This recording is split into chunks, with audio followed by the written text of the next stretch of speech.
What's going on, everyone? James Klüg here. Today we are in Los Angeles, California at the Rally for Israel. Now there are counter-protesters here that are pro-Palestinian across the street, so we're gonna go talk to some people. What brings you out here today? Sure, well, thousands of rockets have been flying over Israeli citizens for days now. My entire family's been living in bomb shelters, so we're here to show support for Israel and also for the Palestinian people who are being used by Hamas, where they're using their areas, high-density civilian areas, as launching pads to launch into Israel at civilians as well. We are calling on Hamas to end the Palestinian industrial complex and to give their people equal rights and freedom that they deserve as a human being. The children deserve freedom, the children deserve to live, the children deserve to live a normal life like American people. Everyone's at risk, including Israeli Arabs, which that's why it's really important. That's why we made the sign. We're not saying that we don't support Palestinians. We're saying we don't support Hamas, which is the terrorist organization. So that's the difference. Israeli Arabs and Israelis live in peace on a day-to-day basis. We want peace. We stand up against, people going against humanity, if anybody that has heart, they wouldn't accept what's going on. You don't hear, the suffrage of Palestinians. You always hear Hamas, Are you anti-Hamas or what are you? I'm not anti anything. I'm just here to stand up for humanity, man. You guys are obviously considered maybe more of the counter-protesters here. What are your thoughts on this going on right now? We're in America. We have the right to protest. So as they have a right, we have a right too.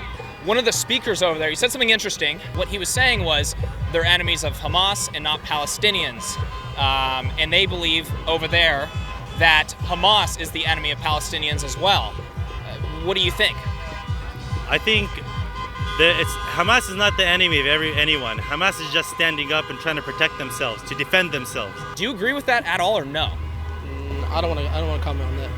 Yeah, I'm not going to comment on that. Why do you think that Israelis and Palestinians can't kind of unite under that? Well, unfortunately, there's a lot of incitement. For generations, UN and UNRWA textbooks have been citing Palestinians for martyrdom and whatnot, and Hamas is just an extension of that. In Article 7 of the Hamas Charter, it calls for the annihilation of every single Jewish person.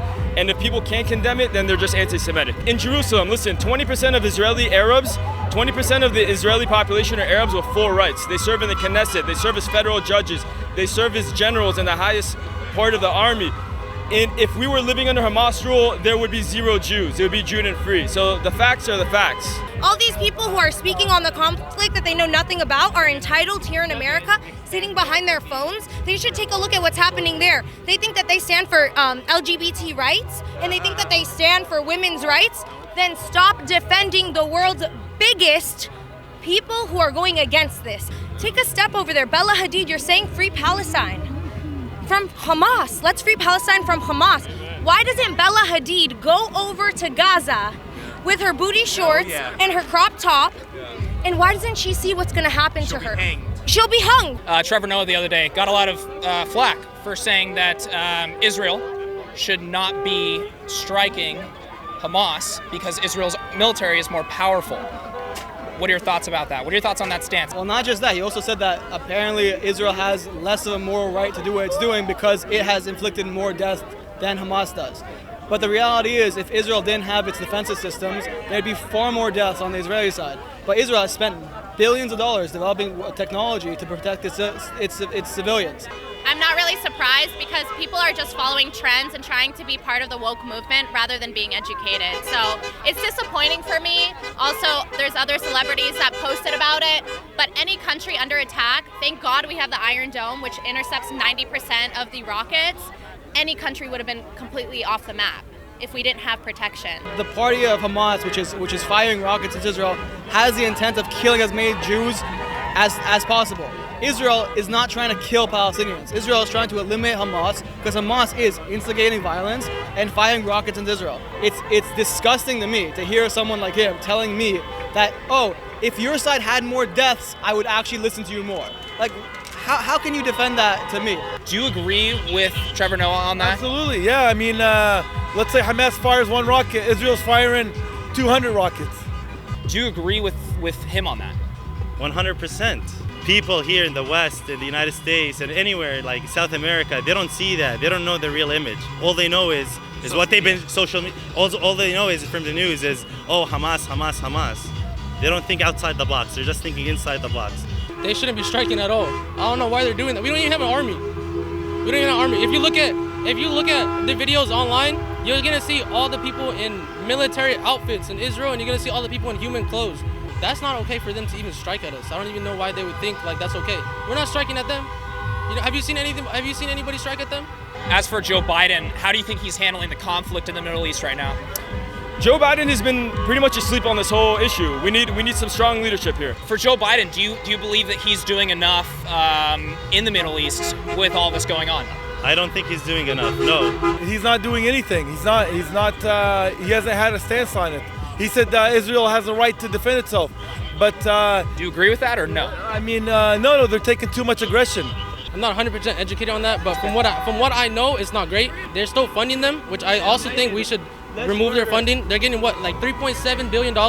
Their first 100 days that they have been in business, they have not done a great job. I hope they will get the wisdom to do so. Do you guys think Joe Biden's doing a good job handling this?